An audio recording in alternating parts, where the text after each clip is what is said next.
Bismillahirrahmanirrahim. Assalamualaikum warahmatullahi wabarakatuh. Ilan tayo bantau na kay. Dia lah tipe seorang kong nyusa. Nyusa lah adakah ianan iamani atau iawadi. Hatai mai nyuguah mu la ianan iamani. Dia lah yuni dai. Kong dai mai nyobo. Serong ataupun kan nyum kene pesah. Apabila pesah kenan itu sangkala ini iamani ruko ianinan nyananya iawadi nyau cebai ho na tak ya ki iamani atau iawadi atau bahasan cia nyu gua mu iamani maka haram untuk seorang jika seorang kong nyu hau junub hau cebai lain ngai jika haram pa Quran atau kadang di dalam masjid dan kai-kai mengenai kai tai hang popno Ibnu Hajar. Jadi tai hang Ibnu Hajar ke lai. Habis lai nyum nyeplai ko la ianan nyananya iamani kong itu pe aman kerenan nyerang ini iamani ya. Maka haram na tengok yu yau ka haram hake-hake kong nyum tai junub nengai yau ka. Yau ka pa Quran semeng tok dalam masjid dan sebagainya ho on na.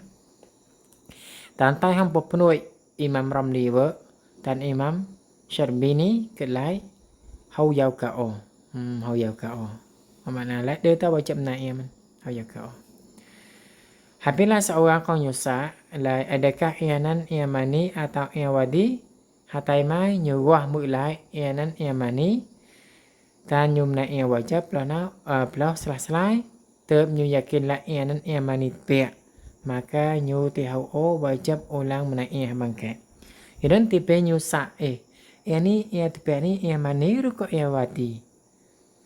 Lana nyu plai gua mu iamani. Lo nyam na ia selah jam na ia bawa wajib selah jakib lah ban nyu hau yakilang iamani pe maka tipe nan hau wajib nyum na ia mangke. Maka soalan ta na ke.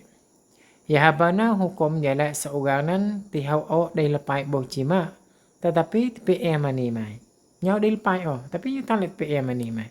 Jawab lại tisa yala iamaninan tihau ayo yala iamaninan tihau ayo iamani yang kai maka wajib nyu menai ia wajib thứ hai là nhớ ni đây cái bài hang sahabat nyu ke hape lai nyit kong dai mai nyu yakin la iamani komentai nyu yakin la sebab iamani nan hau kan iamani nyu iamani sahabat nyu man maka tipe nan hau wajib na ia bahasa chu yakin la ianan iamani nyu bain pe maka wajib phải nhum cái na ia ti to jah la iamani nan ai mai mong gang kai maka sunat phải nhum na ia wajib ya la iamani nan pahai che mai mong sahabat nyu man mai mong sahabat nyu dai ke bai ka na maka hukumnya sunat pagi ni na ia